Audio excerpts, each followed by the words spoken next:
Stop. Go directly to jail. Do not pass go. Do not collect $200. I'm sure you've heard that term before. I sure have. Which leads me to my book.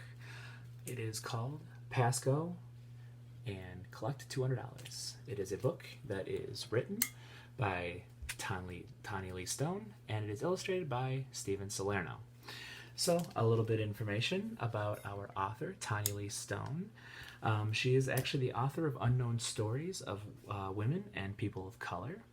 Her works include Girl Rising and Courage Has No Color. She actually received the NAACP award, Image Award, and her book, A Bad Boy Can Be Good for a Girl, earned a spot in a list of top 10 banned books.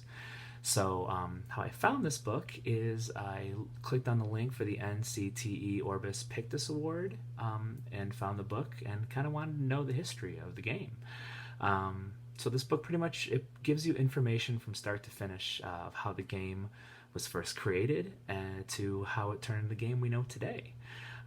It's definitely recommended for all ages. I think children and adults should both read this book just to get a little inside information of how really this book came to be, or this game came to be. I mean, it's got so much history. Why wouldn't you want to? So some interesting things that I found out about this book. It was a woman named Elizabeth Mackey. She was the creator of the game. In 1903, she first made it, and it was called the Landlord's Game. She actually filed for the patent, which was the very first time that anybody had filed for a patent for a board game. 1904 was approved, and in 1909 she tried to actually sell it to the Parker brothers, but they denied her. Scott Nearing, he was actually a professor at the University of Pennsylvania, and he was the first one to start calling it Monopoly. He played it with the students in class. Charles Darrow was actually the first one. He created the game, which is the version that you see today. He actually created his own board, and he made like stencils for all the landmarks, like the railroads and the utilities and all that stuff. And then he actually sold his board, his version of the board, to the Parker brothers. And the Parker brothers bought Lizzie's patent for $500, which to this day would be like $9,000. You can only imagine probably how upset she might have been, which the book very expressly told us that she was very upset by this because she learned how much money the game had made. So this book is definitely a factual information. It is a straightforward presentation of known facts and extensive research. Tanya definitely did her digging. This is an expository because it uses organizational patterns to present information. And it uses a sequence, so it uses a number line. It's not a physical number line, but it goes from start to finish. It starts from 1903 to when the game was first invented to 1935 when Charles Darrow actually sold it to Parker Brothers.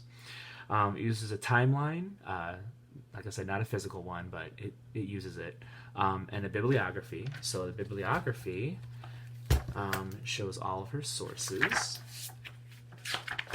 which would be right here. So it shows all the research that she did, and then it gives us a little information into Tanya and how she created it and how she got this idea. So the book actually uses drawings, used crayon, ink, gouache, and pastels. So as you can see from the pages, definitely has remnants, definitely has drawings, not very many paintings or anything like that. So the interesting thing that I found out about including the text is knowing the difference between the factual, the interpretive, and the inquiry. It definitely helped me with my understanding of what kind of book this was. And I definitely recommend it. I think we all should know the history behind this game. Thank you so much, and I hope you enjoy.